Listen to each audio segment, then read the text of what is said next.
¿Qué tal, amigos? Bienvenidos. Es tiempo de ciencia y es tiempo de estar cerca de usted. El día de hoy tenemos un invitado en quien reconozco una enorme capacidad para la reflexión, para los temas grandes, amplios de la ciencia, el doctor Javier Caraveo Patiño. Bienvenido, doctor. Gracias por la invitación. Y le anticipo a nuestros amables televidentes que el día de hoy vamos a hablar de dos temas que finalmente se encuentran. El primero de ellos es cómo nos acercamos a lo que estudiamos, desde qué esquema, desde qué modelo de pensamiento vemos una rana, un perro, un gato y lo asociamos. El segundo es una especie que él ha estudiado por largo tiempo y que también, puesta a prueba desde nuevas formas de pensar la naturaleza, pueden proporcionarnos muchísimas herramientas. Para esto, estamos familiarizándonos cada día más con un término, el término ecosistema, pero a veces no descubrimos muy bien qué es. Yo empezaría con una pregunta, doctor. El término ecosistema, cuando hablamos de ecosistema, ¿nos referimos a un objeto como un animal en específico? ¿Cómo funciona? ¿Qué es un ecosistema? La respuesta es sí. El ecosistema en sí tiene una característica fundamental que es un sistema viviente. Él está integrando una gran cantidad de formas de vida, valga la redundancia, que comparten esta característica particular de existencia, el ser viviente, el tener vida. A veces los conceptos, conforme vamos nosotros avanzando en el entendimiento de la naturaleza, tratamos de definirlos y desafortunadamente a veces los acotamos. Conforme vamos avanzando en el entendimiento de la naturaleza, estas definiciones a veces van siendo obsoletas y quedan cortas y necesitamos reflexionar sobre ello, ¿no? Anteriormente el ecosistema simplemente era un concepto que ubicaba fríamente, ¿no?, un conjunto de especies, de diferentes tipos de especies, en un ambiente determinado y cómo se relacionan ellos con su ambiente y entre ellos. Realmente ahora, con el conocimiento actual de ciertas capacidades y ciertas necesidades fisiológicas que mantiene desde una célula hasta un organismo tan complicado como nosotros, que comparte estas mismas necesidades, nos invitan a reflexionar si efectivamente este modelo o esta definición de ecosistema es suficiente o necesitamos ampliarla. Desde mi punto muy personal, un ecosistema es un sistema viviente, un sistema biológico, y como tal debe de verse como un perro, como una célula, y tratar de conceptualizar el uso y manejo del mismo desde esa perspectiva, ¿no? Mire, le estamos hablando de cómo será posible comprender hoy en día, o de cuál sería una nueva forma de comprender cómo todo está interconectado, aunque aparentemente podamos suponer que ese individuo, indivisible por cierto, ¿no?, el término de individuo, esté tan aparentemente alejado de nosotros. Y como todo esto detrás tiene un gran telón de fondo que nos interconecta. Y en este caso es importante para aspectos como la medicina humana, para aspectos como la sociedad. Y antes de ir al caso de la ballena, insisto, voy a remitirme a esto que platicábamos el doctor y yo ayer tan gentilmente, que me dispensara su tiempo en nuestra oficina. ¿Cómo es posible que si nosotros damos de comer pescado en acuacultura, harina de pescado a ese pez, bueno, cómo afectaría económicamente el uso de esa especie o no para cultivo, ¿no? Porque tiene repercusiones en las cadenas de alimentación, en fin, cosas tan complejas como esa. Pero ahora, ¿cómo el doctor ha logrado tender esta mirada o esta duda integradora, holística, general, sobre una especie como la ballena? Y tiene que ver con su alimento, la ballena, su alimento y cómo esta mirada grande que tendría que tenderse podría explicar más cosas acerca de la especie. Platíquenos, doctor. Sí, el ecosistema es un sistema complejo, así como lo puede ser también una célula.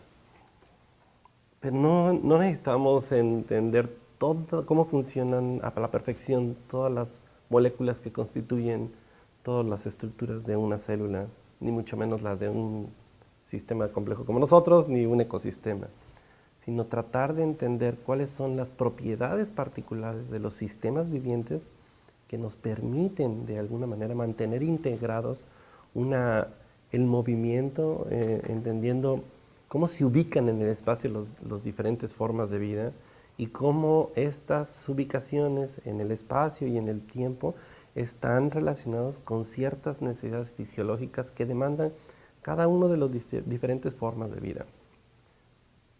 Un ejemplo, si nosotros focalizamos nuestra atención en nuestro cuerpo, las necesidades del hígado son totalmente distintas a las necesidades del cerebro.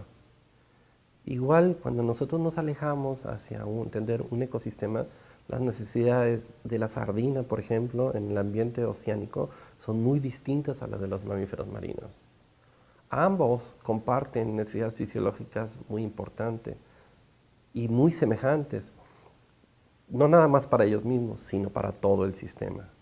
Las necesidades fisiológicas entre ellos, a pesar de ser tan distintos, comparten necesidades óptimas y similares para todo sistema viviente, desde las células a las cuales están formando parte ellos, hasta los microorganismos que forman parte del plancton. Y ellos como tal necesitan adquirirlos. Esta manera de estudiar a una especie, no desde cómo se relaciona con el ambiente abiótico, sino más bien cómo se interactúa bajo sus necesidades fisiológicas con todas las redes tróficas en las cuales ella puede interaccionar y qué elementos son los que vas utilizando de cada una de ellas. Esto nos permitiría a nosotros entender que así como sucede para la ballena gris, pudiese suceder para todas las ballenas de barba como la ballena gris, o para todos los mamíferos marinos y para todas las formas de vida que integran un ecosistema. No es una visión reduccionista, sino es una visión de entender que todas las formas de vida que integran un ecosistema están interaccionando bajo un flujo de necesidades fisiológicas que no dependen nada más de cada uno, sino depende de todo el sistema. Y es importante que una componente esté en el óptimo para que todas en su conjunto estén en el óptimo, en una homeostasis o en un equilibrio. Pues, no sé si equilibrio, sino más bien en una homeostasis, porque a fin de cuentas el ecosistema está en un continuo cambio. ¿Y qué entenderíamos por homeostasis, doctor? El que mantenga las características en estructura corporales, por decir, tanto de la bacteria que requiere mantener cierta composición de sus membranas plasmáticas para mantenerse en las condiciones climatológicas que le da el medio, así como la ballena requiere mantener ciertas condiciones fisiológicas de su cuerpo de acuerdo a las capacidades que tiene la red trófica en particular de transmitirle cierta cantidad de nutrientes esenciales, en donde ella pues, debe de manejar de alguna manera cómo lo utilizo hacia lo que es almacenar como fuente de energía o lo mando directamente a las necesidades de mis tejidos activos que son importantes para que mantenga esa homeostasis, porque si no, si lo hago de manera fuera de la homeostasis, pues simplemente me enfermo y entonces dejo de ser funcional y dejo de mantener esta condición de existencia de vida para todo el sistema. Sí, lo que me pase a mí tendrá repercusiones en el que me va a comer, ¿no? Claro. Si yo estoy a la mitad de la cadena alimenticia, o sea, vamos a hablar de redes tróficas, de todas estas especies que están interconectadas porque una come a la otra, ¿no? Dejémonos en términos generales, Sí, pues, sí, ¿no? sí. Una sirve de alimento a la otra. Si una de ellas no está en un estado equilibrado, o estado adecuado para desarrollar sus funciones de ser comida, esto rompe con toda la cadena. Claro. Bueno, entender eso, amigo televidente, es harto complejo, pero es un acercamiento diferente. La propuesta del doctor Caraveo tiene que ver con cómo estudiamos las cosas, cómo abordamos esta nueva forma de acercarnos a la naturaleza. Y tiene que ver con el origen de la biología, tiene que ver con cómo hacían antes, ¿no?, quienes antecedieron a los científicos de hoy, a mirar las cosas, ¿cierto? Sí, sí, sí, no es algo nuevo realmente. Hay muchos científicos hace muchos siglos, incluso en la historia, nos vamos hasta los griegos, que se ponían a reflexionar sobre cómo observar la naturaleza y cómo nos conceptualizábamos nosotros o al ser humano en la naturaleza misma. Hay filósofos como Kant, cuyas abstracciones mentales pues, pueden eliminar gran cantidad de este tipo de necesidades conceptuales que se requieren hoy en día. Necesitamos regresar nuevamente a esos pensadores y retomar esas teorías o esas hipótesis de sus reflexiones para poderlas probar si estas hipótesis se pueden aplicar a estas necesidades fisiológicas que ahora nosotros podemos detectar en la ballena, como son los ácidos grasos, los aminoácidos, las vitaminas, todo ese tipo de nutrientes, cómo se pudieran correlacionar con estos pensamientos que previamente pues ya los tenían. Ya hay muchas personas, humanos, que lo han conceptualizado y desde tiempo inmemorial, ¿no? Muchos, los mayas, por ejemplo, tienen ciertas cosmovisión sobre la naturaleza y muchas civilizaciones del ser humano lo han tomado como una parte fundamental de su conducta y de su actividad y su ser diario, ¿no? En resumidas cuentas, para que usted se quede con la anotación, trato de hacer resumen brevemente. Necesitamos volver a pensar la ciencia desde una perspectiva filosófica, amplia, que nos permita romper paradigmas, formas muy acotadas de observar un objeto en donde solamente a lo mejor alcanzamos a ver la punta del iceberg, cuando vemos que todo lo demás está interconectado.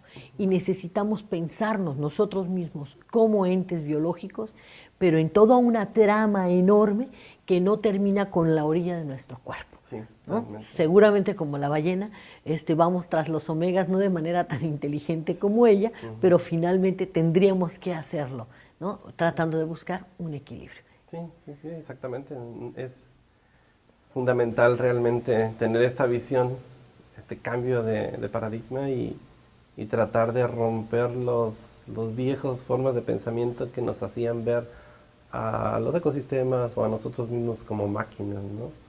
Realmente todo nos va, hay evidencia que nos permite intuir, y utilizo la palabra intuir, porque a veces no tenemos la certeza en 100% de que lo que yo voy a plasmar dentro de una explicación como una hipótesis no lo voy a encontrar.